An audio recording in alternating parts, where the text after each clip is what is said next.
We start with the most important chapter of economics today. That is chapter number 3A, demand analysis, I can say. Now, if you go by the weightage of the chapter, both the chapters 3A and chapter 3B has the highest weightage, I can say, as far as the first section of microeconomics is concerned. I will be very clear with the concept once again. Totally, you all have students, I can say, 10 chapters. Now, out of the 10 chapters, your first 5 chapters, means to be specific, your 6 chapters, okay, 3 is divided into 3A and 3B. So, 1, 2, 3A, 3B, 4 and 5. These 6 chapters basically, yes, are said to be, yes, the chapters of microeconomics. And then, from 6, 7, 8, 9, 10, we have the chapters of macroeconomics, I can say. Now, if you go by the weightage, yes, everybody, पूरे 10 chapters में से ऐसे 4 chapters हैं जिसका maximum weightage students I can से is 12 marks. तो ऐसे 2 chapters micro को दिए हैं और 2 चैप्टर्स मैक्रो को दिए हैं.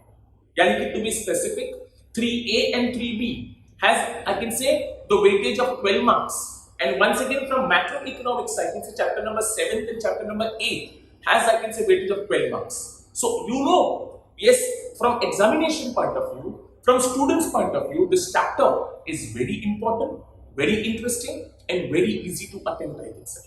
Is it there, everybody? So let's start with chapter number 3A, demand analysis, I can say. Yes, everybody? Now, what is demand analysis? The name of the chapter is demand analysis. So, सबसे पहले हमारा ध्यान होना चाहिए on the concept, what is demand? Yes, everybody? What is demand, students? Come on. If I ask to any common person, yes, what is demand? तो वो क्या बोलेगा? In ordinary language, in simple language, the term demand is a need. The term demand is a want, or the term demand is a desire to have something, desire to buy something. Yes, everybody. In common language, demand is a need, or demand is a want, or demand is a desire to buy something. कुछ पाने की इच्छा मतलब की demand. हमने economics से पूछा, ए economics is desire और demand.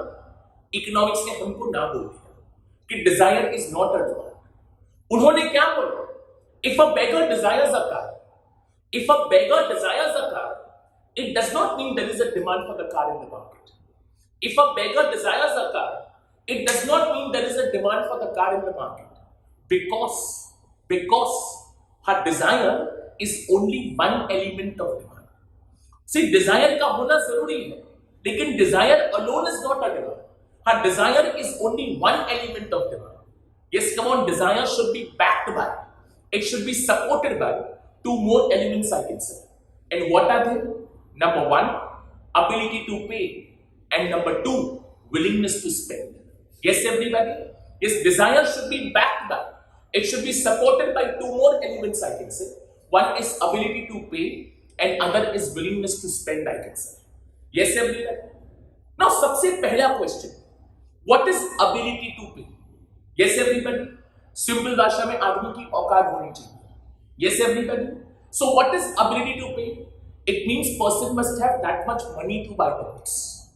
Person must have that much money to buy the goods. And what is willingness to spend? A person should be ready to spend the money on it. Yes, everybody? Market में अगर car का demand करवाना है तो market में car के demand के लिए 3 चीज चाहिए. मार्केट में कार का डिमांड कब होगा?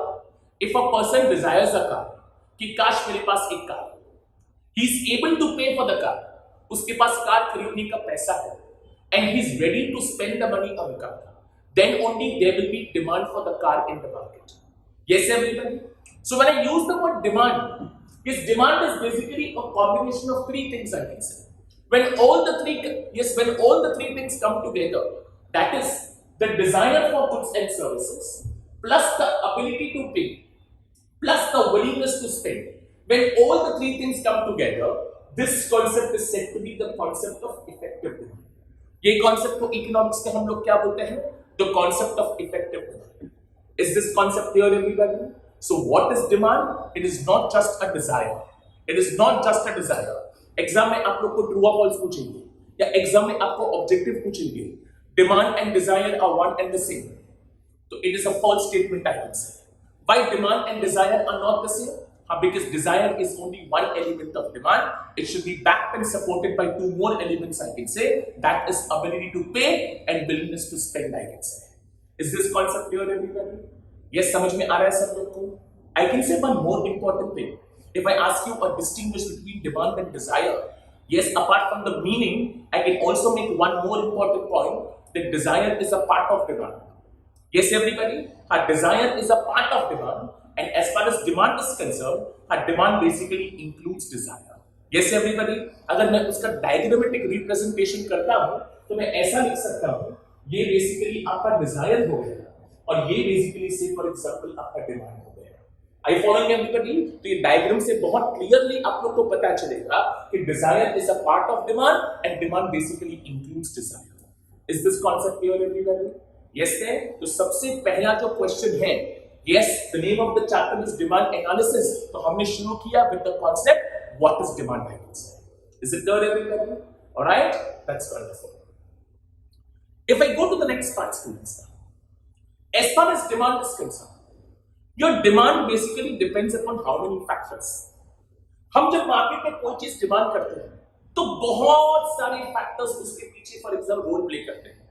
यस एवरीबॉडी, अगर आप अलग अलग फॉर एग्जाम्पल स्टूडेंट्स को पूछोगे कि demand depends upon how many factors, तो कोई बोलेगा 8 फैक्टर्स, कोई बोलेगा 10 फैक्टर्स, कोई बोलेगा 11 फैक्टर्स, पर ऐसा बया जैसा भाषा यूज नहीं करता. यस एवरीबॉडी, आप जब हायर लेवल पे जाते हो तो कोई ये नहीं बोलेगा कि demand depends upon 8 points and 10 points and 15 points.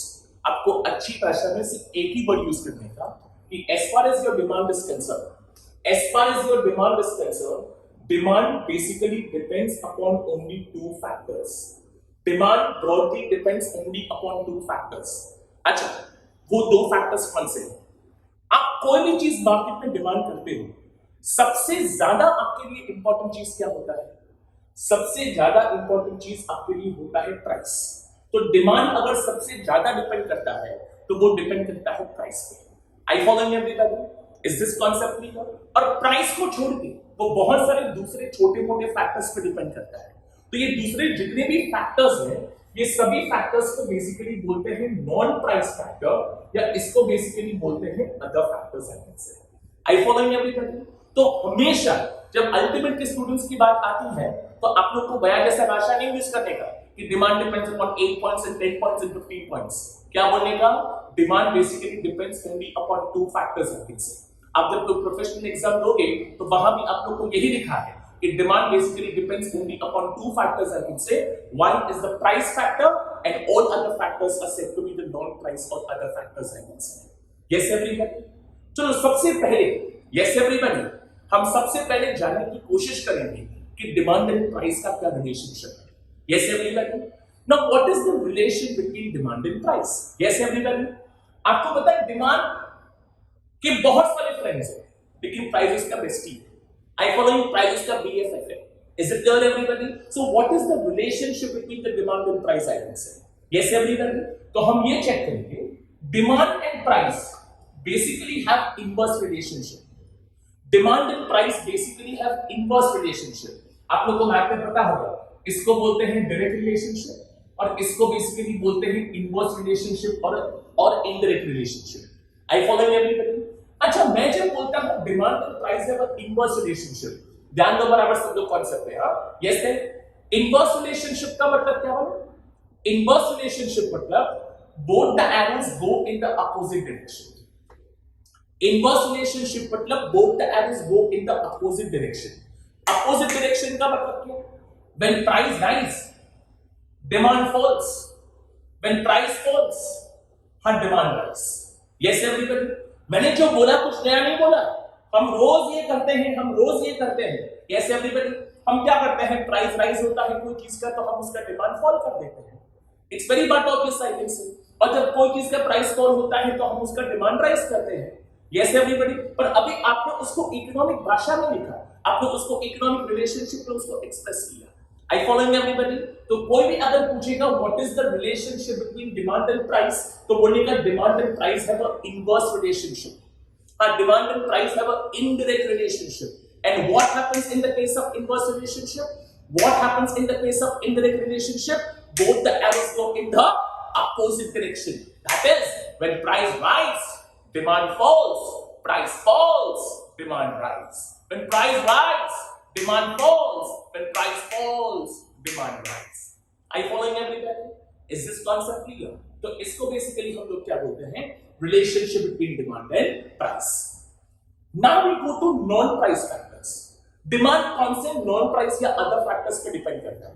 Yes everybody? सबसे जो पहला फैक्टर है हम उसको बेसिकली बोलते हैं इनकम. Yes everybody? आप मानते हो कि डिमांड हमारे इनकम पे डिपेंड करता है? Yes very much I will say. आप लोग को बताना चाहता हूं, income is abbreviated with letter Y. Income का शॉर्ट फॉर्म होता है वाई.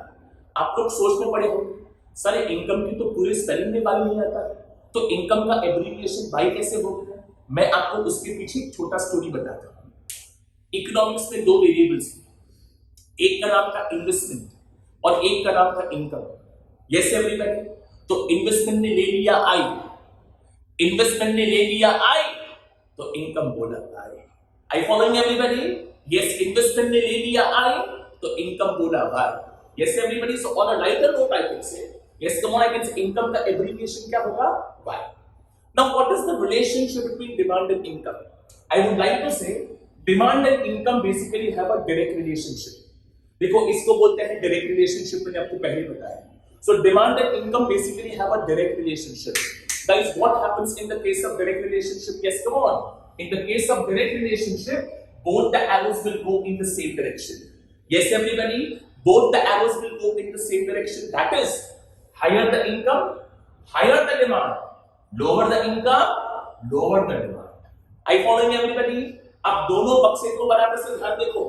प्राइस एंड डिमांड के बीच में कौन सा रिलेशनशिप था? इनवर्स रिलेशनशिप था, इनडायरेक्ट रिलेशनशिप था. तो यहां बोथ द एरोस कैसे गया था? अपोजिट डायरेक्शन में गया था. Price rise demand fall, price fall demand rise. लेकिन मैंने क्या बोला? इनकम एंड डिमांड में कौन सा रिलेशनशिप है? डायरेक्ट रिलेशनशिप है. तो यहां बेसिकली बोथ द एरोस क्या होगा? सेम डायरेक्शन में जाएगा. Higher the income, say for example higher the income, higher the demand, lower the income, lower the demand. I following everybody? Is it clear? Wonderful. Second, basically demand depends upon population. Yes everybody? Guys, हम बोलते हैं कि हमारे India में 130 करोड़ का population है. Yes everybody? That means आप लोग को पता चलो there are 130 crore buyers in India. There are 130 crore consumers in India. How demand basically depends upon population? Population determines number of buyers in the market. How population determines number of buyers in the market. Why every foreign company wants to come in India and do business? I can say, अरे इतना ज्यादा consumers कहाँ मिलेगा? 130 crore buyers है, 130 crore consumers है students. Are you following everybody? So what is the relation between demand and population? तो हम क्या बोलते हैं? Yes everybody? When population increases, आप सब मुझे बोलो. When population increases, the demand is going to increase or decrease? It's but obviously the demand is going to increase. I can say. Why the demand is going to increase? Because there is increase in the number of consumers, I could say. Are you following everybody?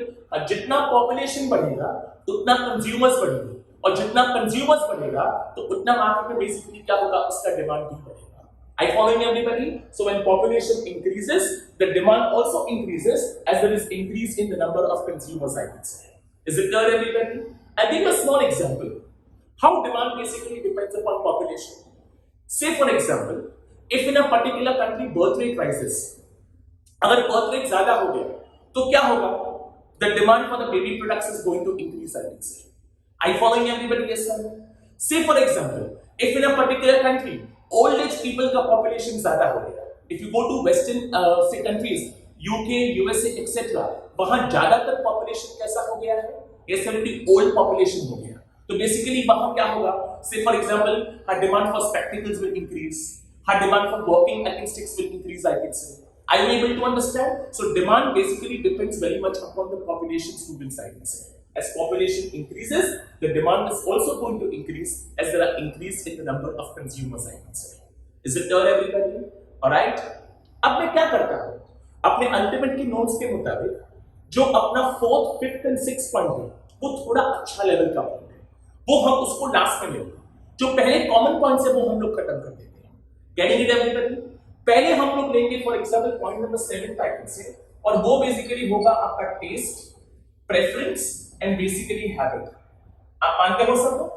Demand very much depends upon your taste and preferences. Your demand basically depends very much upon fashion and sorry, I can say. Yes, everybody? So yes, it depends upon taste, preference, I can say, and the fashion. Yes, everybody? Now, how it depends upon the taste, preferences, and the fashion? आप सब मुझे बोलो. If a consumer begins to dislike a particular commodity, कोई चीज समझो कि आपको पसंद नहीं है, वो चीज का तुम डिमांड ज्यादा करोगे कि कम? But obviously कम करोगे. Yes, everybody. If a consumer begins to dislike a particular commodity, or say for example, if certain commodity goes out of fashion, yes, everybody, the demand for that commodity is going to fall. Demand for that commodity is going to fall, and the demand for that is going to fall even at a lower price. भले कोई आपको सस्ते में दे, लेकिन पसंद ही नहीं है, तो आप उसको क्यों खरीदोगे? Are you able to understand? वो आउट ऑफ फैशन हो चुका है, तो आप उसका डिमांड कम करोगे even at a lower price. Are you following everybody? Yes or no? But say for example, if consumer begins to like a particular commodity, or if say for example there is some latest fashion coming in the market, then the demand is going to increase, I will say, even at a higher price. आपको पसंद है? Yes everyone, जिंदगी में बहुत सारे जन को ऐसा होता है कि जो चीज पसंद होता है ना, उसको किसी भी हालत में हासिल करना होता है.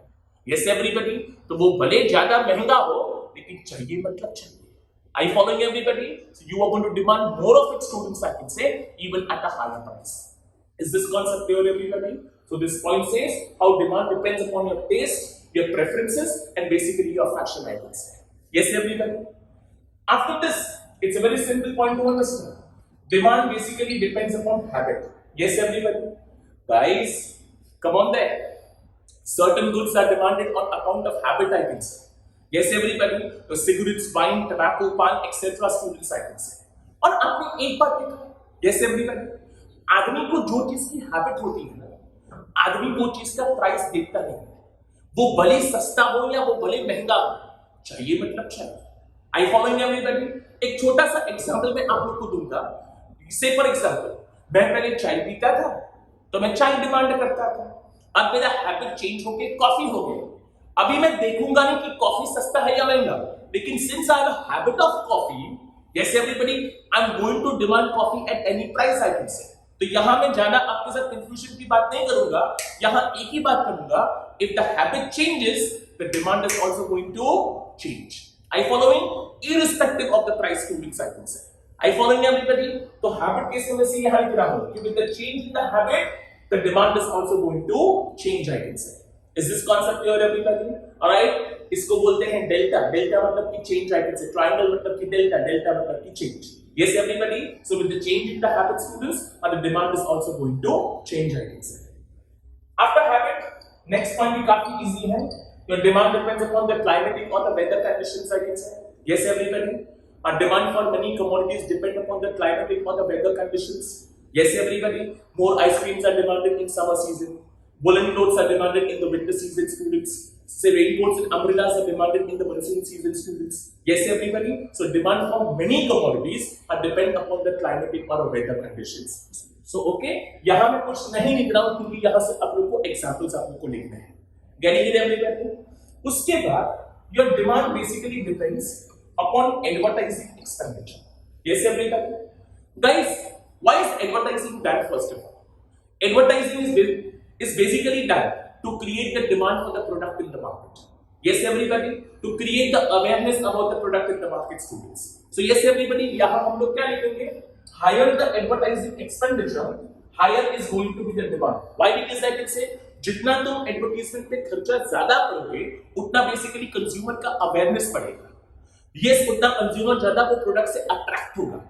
Yes everybody, and there is always a possibility कि जितना अवेयरनेस बढ़ता है, हाँ जितना अट्रैक्शन बढ़ता है, उतना बेसिकली आपका demand is also going to increase, I can say.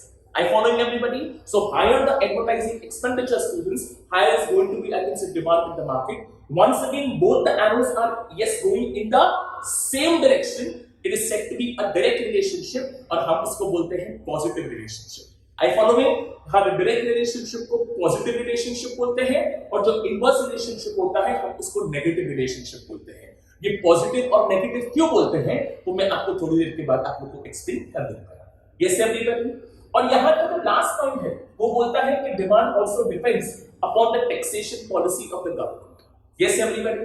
सी आप कोई भी चीज मार्केट में डिमांड करते हैं, से फॉर एग्जांपल उस पे आज के जमाने में सब जगह पे जीएसटी लगता है। ये से एवरीबॉडी। तो हमेशा आप देखते हो कि कौन से कमोडिटी पे कितना जीएसटी है। ये से एवरीबॉडी। और हमेशा एक बात करता है, you always as a consumer want to avoid making the payment of tax. Yes everybody? या फिर आप कोशिश करते हो कि आपको कम से कम टैक्स पे करना है। Getting it everybody? तो एक बात हमेशा याद रखो, कोई भी चीज पे जब गवर्नमेंट टैक्स इंपोज करता है, कोई भी चीज पे जब गवर्नमेंट टैक्स इंपोज करता है, तुम उसका बेसिकली मार्केट में डिमांड कम करोगे, क्योंकि वो अभी आपके लिए पहले से ज्यादा फॉर एग्जाम्पल एक्सपेंसिव हो गया है। Are you able to understand students? तो बहुत ही सिंपल भाषा में यहाँ लिखा है कि high rate of taxes on goods and services I can say will increase the price of goods and services. जितना टैक्स बढ़ेगा उतना प्राइस बढ़ेगा, और जितना प्राइस बढ़ेगा उतना demand is going to fall down students I can say. Are you following everybody? Yes or no? So higher the rate of tax, यहाँ मैं ऐसा लिखता हूँ, higher the rate of tax I can say, the demand for the commodity is going to fall down students, and the consumers don't want to pay for example higher price for the same commodity students. Is it clear everybody? Alright, तो इसको basically हम लोग क्या बोलते हैं, the point of taxation policy of the government I can say. Is it clear everybody? अभी जितने भी points मैंने अभी तक यहाँ डिस्कस किए, these are all very basic points. ये सब जनरल नॉलेज की बात है। हम सबको पता है कि डिमांड इनकम पे डिपेंड करता है, या डिमांड टेस्ट एंड प्रेफरेंस पे डिपेंड करता है, या वो क्लाइमेट या हैबिट पे डिपेंड करता है। लेकिन अभी जो मैं 3 पॉइंट्स आप लोग को एक्सप्लेन करूंगा, ये 3 पॉइंट्स पे आपको बहुत अच्छे से ध्यान देना होगा। I following everybody? That is yes, हमारे अल्टीमेट के बुक के मुताबिक it's point number I can say 4th, 5th and the 6th I can say. Yes everybody, let's begin with the 4th point, that is how demand depends upon the price of the substitute commodity. See, 4th point is price of substitute and the 5th point is price of complementary. ये दोनों points का मतलब होता है price of related goods items. Demand जो होता है it also basically depends upon the price of the related commodity. So how it depends upon substitutes and how it depends upon complementary. Yes everyone, सबसे पहले चलो यहां सब लोग ध्यान देना एवरीवन। यस, हम लोग यहां उसका एग्जांपल लेते हैं। मैं यहां लिखता हूं point number 4, then how demand basically depends upon the price of the substitute commodity items. Yes everyone? अच्छा यहां ध्यान, एग्जांपल में बहुत ध्यान देना। सुनो, what are substitutes? Tea and coffee are substitutes. Coke and Pepsi are substitutes items. Colgate and Pepsodent are substitutes items. Yes everyone? हम लोग एक काम करते हैं, हम एग्जांपल लेते हैं T and coffee. I following everybody? Yes sir, हम एग्जांपल बेसिकली लेते हैं टी एंड कॉफी का। यस एवरीबॉडी, एग्जांपल में ध्यान दो। यस, मैं रोज चाय पीता तो चाय मेरे लिए बन जाता है ओरिजिनल कमोडिटी, पर मैं कॉफी भी पी सकता तो कॉफी बिकम्स आई कैन से a substitute commodity. I following everybody? एक कटिंग चाय का समझो कि 10 रुपया और एक कटिंग कॉफी का से फॉर एग्जांपल 15 रुपए। यस एवरीवन, अब हुआ क्या? सबसे पहली बार क्या हुआ, स्टोरी पे ध्यान दें। कॉफी का प्राइस मार्केट में fall from 15 rupees to 7 rupees. अभी लोगों ने कंपेयर करना शुरू किया, चाय कितने का 10 रुपीज और कॉफी कितने का 7 रुपीज। सस्ता क्या हो गया? Coffee has become cheaper. चलो सबसे पहले मैं यहां लैंग्वेज बनाने की कोशिश करता हूं। सी यहां क्या लिखा है? सबसे पहले मैंने क्या हुआ, कॉफी का प्राइस से फॉर एग्जांपल फॉल हो गया। कॉफी मतलब क्या होगा? Price of substitute commodity falls. Yes everybody, price of substitute commodity falls. Substitute commodity has become cheaper. Yes everybody, coffee has become cheaper. Yes everybody, अभी लोगों ने कंपेयर किया, चाय 10 रुपए का, कॉफी 7 रुपए का। क्या हुआ? कम ऑन एवरीबॉडी, काफी चाय पीने वाले कॉफी पीना शुरू किया। Yes everybody, यानी कि आप मुझे सब लोग बोलो, what is going to happen to demand for tea? The demand for tea is going to fall down. Yes everybody, the demand for the original commodity is going to fall down. I follow me? See, आपने एक बात देखा, demand for tea यहाँ fall क्यों हुआ? अरे T का price तो पहले भी 10 था, अभी भी 10 है, लेकिन यहाँ चाय का डिमांड फॉल क्यों हुआ? क्योंकि उसके सब्स्टिट्यूट कॉफी का फॉर एग्जांपल प्राइस मार्केट में फॉल हो गया। आई फॉलो एवरीबॉडी, यानी कि demand for one commodity it depends upon the price of the substitute commodity students. Are you able to understand? समझ में आ रहा है सब लोग को? I am just trying to highlight a very important thing now. See यहां क्या हुआ, the price of substitute commodity has fallen, the demand for original has also fallen. Hello, both the arrows are going basically in the same direction. कौन सा relationship हो गया? Direct relationship. याद रखने का, in the case of demand and the price of substitute commodity they basically have which relationship? I can say direct relationship। Exam में समझो कि आप एक्सप्लेनेशन भूल गए, पर आपको एक वर्ड याद है, डायरेक्ट रिलेशनशिप। तो याद रखने का, what is a direct relationship? Both the arrows will go in the same direction। Hey, both the arrows will go in the same direction। That is, when the price of substitute falls, the demand for the original will also fall। Take vice versa, if the price of substitute rises, the demand for the original will also rise। Example लेना है, coffee का price समझो कि 15 के बदले 25 हो गया, क्या होगा? प्राइस ऑफ सब्स्टिट्यूट राइज हो गया। अभी चाय 10 रुपए का, कॉफी 25 रुपए का। कॉफी पीने वाले काफी लोग क्या करेंगे? चाय का डिमांड करना शुरू करेंगे। That means the demand for the original commodity is also going to rise, but both the arrows, yes, once again have gone in the same direction। Is this concept clear everybody? आ रहा है सब लोग को समझ में बेटा? So what is the relationship? Exam में ध्यान देना, for objective point of view also, demand and the price of substitute commodity, they have a direct relationship, they are basically positively related, I can say। Is it clear everyone? Surely, that's wonderful। After price of substitute commodity, my next example is going to be the price of complementary commodity। Now what is complementary? आपको पता है complementary मतलब क्या? Yes everybody, the goods basically which are demanded together, pen and ink। Pen demand किया तो ink demand करना ही पड़ेगा, तो पेन एंड इंक का set to be complementary goods. Yes everybody, tea and sugar, tea है तो शुगर चाहिए ही चाहिए। Tea and sugar say for example आप complementary commodity. Car and petrol, car demand किया तो पेट्रोल यस अगर पेट्रोल कार है तो कार है तो पेट्रोल खरीदना ही पड़ेगा, चाहे वो कितना भी फॉर एग्जांपल महंगा हो जाए। यस एवरीबॉडी, तो इसको बेसिकली हम लोग क्या बोलते हैं? Complementary goods items. Yes everybody, हम एक काम करते हैं, हम यहां बेसिकली एग्जांपल लेते हैं कार एंड पेट्रोल का। यस एवरीबॉडी, अभी आप मुझे बात करें, main commodity is car and petrol becomes, I can say, its complementary commodity। Yes everybody, अगर पेट्रोल का प्राइस मार्केट में राइज है, यानी कि if the price of complementary commodity rises, अगर पेट्रोल का प्राइस मार्केट में राइज हुआ, if the price of complementary is going to rise, what is going to happen to the demand for the car? The demand for the original commodity is going to fall। Yes everybody, क्योंकि petrol महंगा हो गया तो लोग क्या करेंगे? They will buy for example, yes, a diesel car or a CNG car, students I can say। Okay, nowadays we have one more option students of having, I can say, yes, an electric car। Are you following everybody? Yes or no? तो जितना समझो कि petrol महंगा हो गया उतना उसका demand क्या होगा? बेसिकली फॉल हो जाएगा।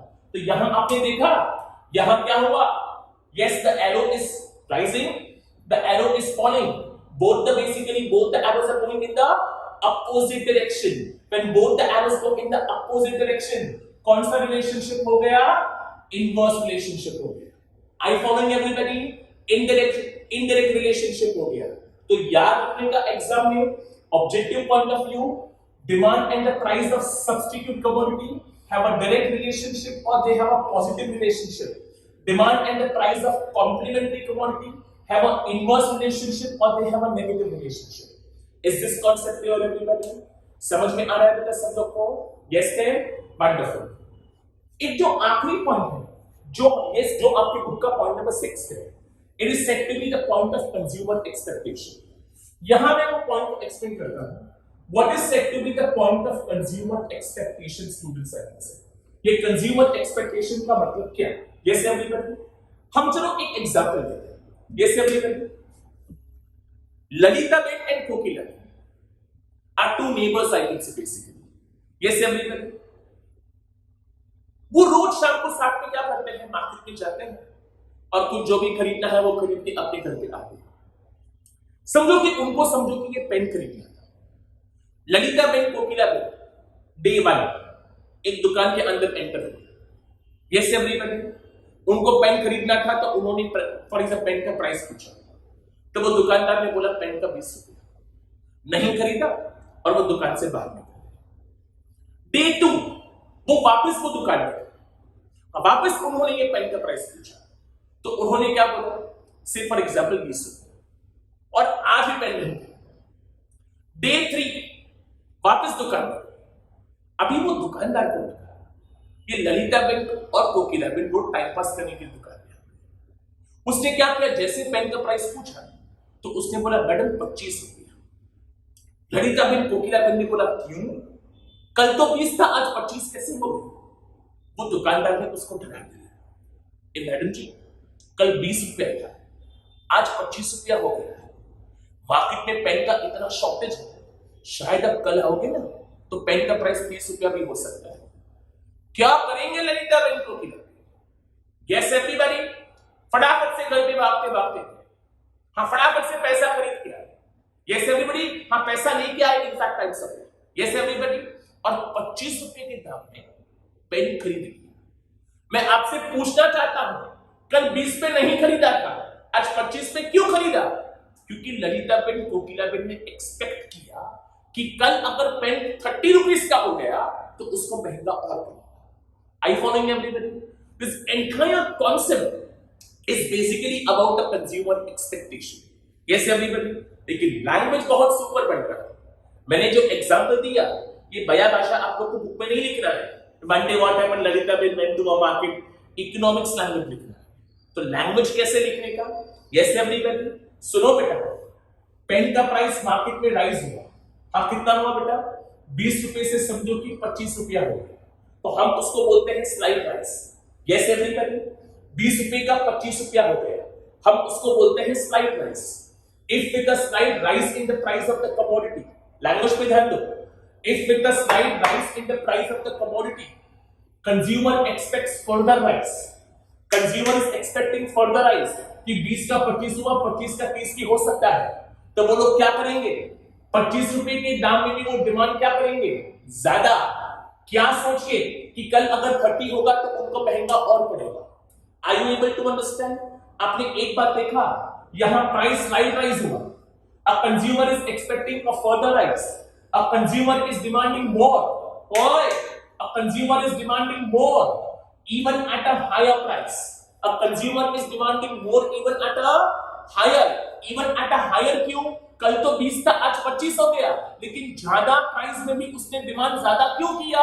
विद एन एक्सपेक्टेशन कि कल अगर 30 होगा तो उसको महंगा और पड़ेगा। Are you able to understand everybody? समझ में आ रहा है सब लोग को? लैंग्वेज क्या लिखने का? ओ भाई लैंग्वेज क्या लिखने का?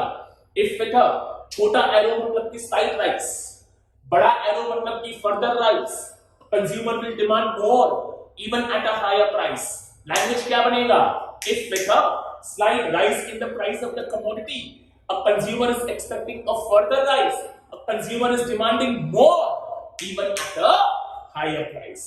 मैं बच्चों को एक याद रखने का टेक्निक सिखाता हूं। आपने एक बात देखा, all the arrows are going up up up and up, तो मैं सिखाता कैसे हूं? Price rise, further rise, more demand, higher price rise, further rise, more demand, higher price rise, further rise, more demand, higher price. All the arrows are going in up and up direction, student science. Yes everybody, ये जो concept होता है, ये concept को हम basically क्या बोलते हैं? The point of consumer expectations students. Is this concept clear everybody? कि जितने भी पॉइंट्स मैंने यहां आपके सामने लिखा, आपने एक बात देखो, I am trying to convert everything into arrow. मैंने बहुत सारे पहले इकोनॉमिक्स में ऐसा एरो स्टडी शुरू किया। एरो मतलब लैंग्वेज को एरो के फॉर्म में कन्वर्ट करो ताकि आप उसको फटाफट से समझ सको। Getting it everybody? तो यहां जो बाकी के 3 पॉइंट्स हैं जो मैंने अलग अलग जगह पे लिखे हैं, यहां नंबर 4, यहां नंबर 5 एंड यहां नंबर 6 का मैं सिर्फ एरो स्टडी करता हूं। ये पूरा वीडियो देखने के बाद ये जो इतना स्क्रीन है उसका स्क्रीनशॉट ले लेने का, ताकि आप लोग को पढ़ने में इजी पड़े। आई फॉलोइंग एवरीबॉडी? हाँ, सबसे पहले प्राइस ऑफ सब्स्टिट्यूट कमोडिटी, तो यहां बेसिकली हमने क्या लिखा है? यस एवरीबॉडी, यहां बेसिकली हमने क्या लिखा है? If the price of substitute commodity falls, substitute commodity becomes cheaper, demand for original is also going to fall. both the arrows are going in the same direction, तो इसको basically बोलते हैं direct relationship. Yes everybody. उसके बाद price of complementary commodity, if the price of petrol मतलब की complementary rises, the demand for the car मतलब original is going to fall, both the arrows are going in the opposite direction, तो ये कौन सा relationship हो गया? Inverse relationship। yes everybody। और ये जो point है ये है consumer expectation। यहाँ से arrow का प्रभाव है, if with a slight rise मतलब की छोटा arrow, a consumer is expecting further rise मतलब की बड़ा arrow, a consumer is demanding more even at a higher price। are you following everybody? मालूम पड़ा सब लोग को? So these are two important factors affecting demand। अभी से कोई पूछेगा कि demand depends upon how many factors, तो बोलने का two factors, the price factor and the non-price or other factors I can say। Is it clear everybody? ये video खत्म करने से पहले, ये लेक्चर खत्म करने से पहले सिर्फ वो पॉजिटिव और नेगेटिव का एक बार एक्सप्लेन कर देता है कि क्यों डायरेक्ट को हम पॉजिटिव बोलते हैं, क्यों हम इनडायरेक्ट को नेगेटिव बोलते हैं। चलो यहां हमारे पास दोनों है। चलो सबसे पहले यहां डायरेक्ट रिलेशनशिप है इनकम एंड डिमांड के बीच में, ठीक है बेटा। चलो मैंने क्या बोला, what is direct relationship? Both the arrows will go in the same direction, higher the income higher the demand, lower the income lower the demand. Or rise rise, fall fall. Rise मतलब plus, rise मतलब plus, fall मतलब minus, fall मतलब minus. आप मुझे answer दो, plus plus का answer क्या आएगा? प्लस। माइनस माइनस का भी आंसर क्या आएगा? प्लस। तो कौन सा रिलेशनशिप हो गया? Positive relationship. So whenever we have a direct relationship हम उसको बोलते हैं positive relationship. I follow me? और यहां देखो इनवर्स रिलेशनशिप है, राइज मतलब प्लस, फॉल मतलब माइनस, फॉल मतलब माइनस, राइज मतलब प्लस, प्लस माइनस का आंसर माइनस, माइनस प्लस का आंसर माइनस, तो रिलेशनशिप कौन सा हो गया? नेगेटिव रिलेशनशिप हो गया। I following everybody? इकोनॉमिक्स में कुछ भी रट्टा मत मारो, हर चीज के पीछे रीजन है, और अगर कोई प्रोफेसर रीजन नहीं बता रहा है तो उसको नहीं आना। Yes everybody? वो आपको रट्टा मरवाने की कोशिश कर रहा है, रट्टा मत मारो। Everything has a reason in economic science. Is this concept clear? So these are factors affecting demand signals. Alright? Do this answer very properly. ये एक आंसर पे आगे 2-3 आंसर डिपेंड करते हैं। Okay? Thank you everyone.